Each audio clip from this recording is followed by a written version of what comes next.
All right, this is about to be a lot of talking. Century is a free-to-play multiplayer game. I mean, basically, you ride around in dragons and fight other dragons, and holy shit, is this game fun. I mean, you're basically dogfighting, but with dragons. This game was developed by Playwing and is available on PC, but for all you console players, good news, the game is going to be hitting PlayStation and Xbox in the new year, so mark your calendars, boys. Now, should you quickscope that install button? Spoiler alert, yes, you should. I mean, the game is free to play and you really have nothing to lose. I mean, the only in-game purchases are cosmetics only, so you also don't need to worry about, any of that free to play, or no, not free to play. What? You don't need to worry about any of that, pay to win crap that you usually see on other free games. And if that fact alone didn't tickle your little goose knuckles, all right, let me show you some of the cosmetics, all right? I call this one the horny slut. You slut, dragon! You slut! Chill out, dude. Okay, that's slut! You don't have to shame on you! This right here, this one is a great option for all you dominatrixes in chat. You see that choker?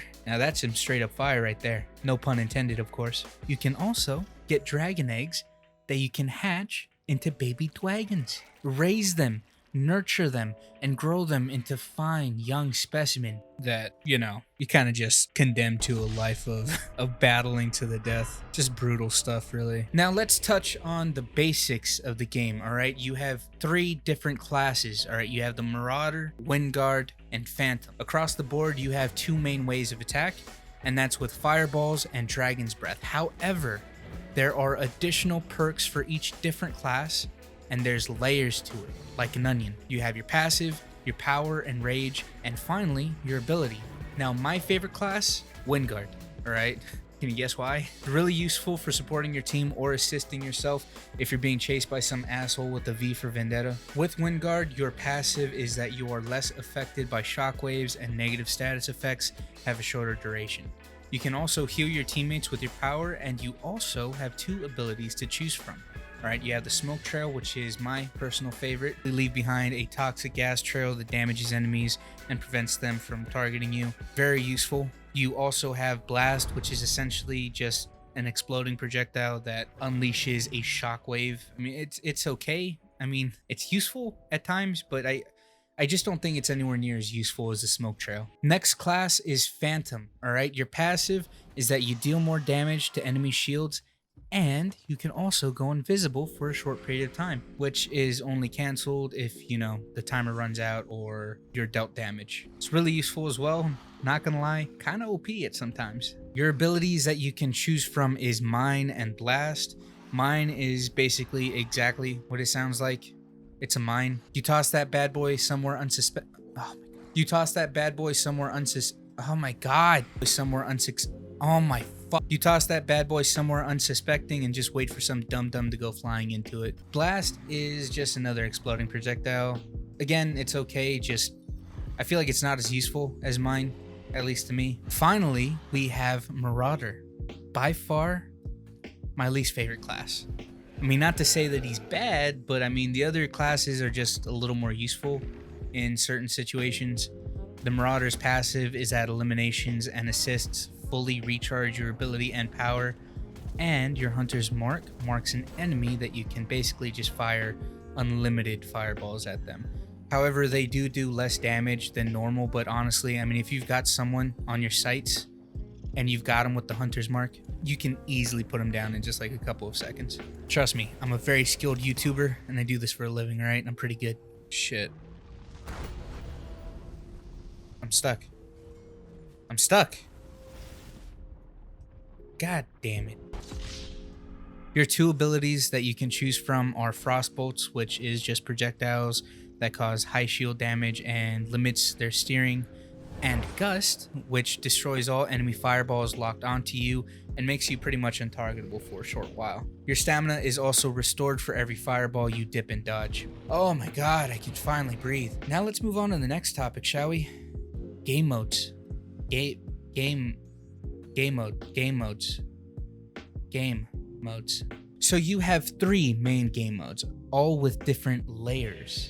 You have Arena, close quarter skirmish battles. I'm talking that 3v3, baby. You have ranked play, which, if I'm being honest, I haven't played too much of at the moment because I I'm kind of worried I'm going to get my shit pushed in. And you also have quick play with 3 different game modes. Spoils of War, which is probably the most forgiving game mode. Your goal is to fly around and kill some fat dragons and steal their loot. You are, of course, competing with the enemy team, and the team with the most gold at the end wins.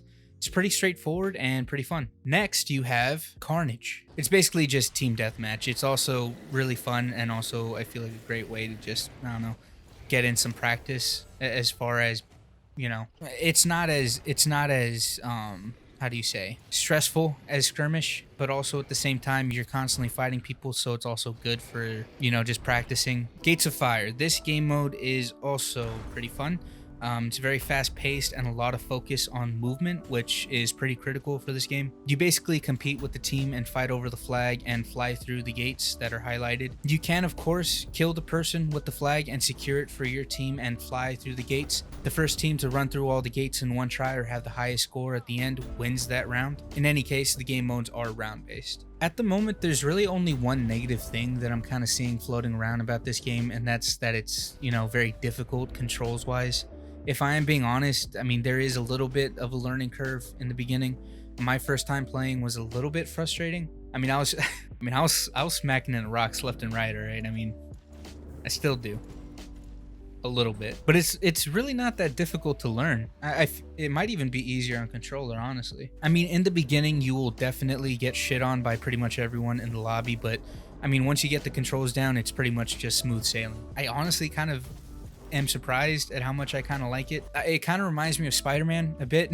Maybe that's a bad example, but I guess like in the way that, you know how it's just kind of fun to swing around sometimes? Yeah, it's the flying is just fun. I mean, especially when you have someone on your ass and you're about to die, you break their ankles at the last second, dip into a cave, whirl around and kill them.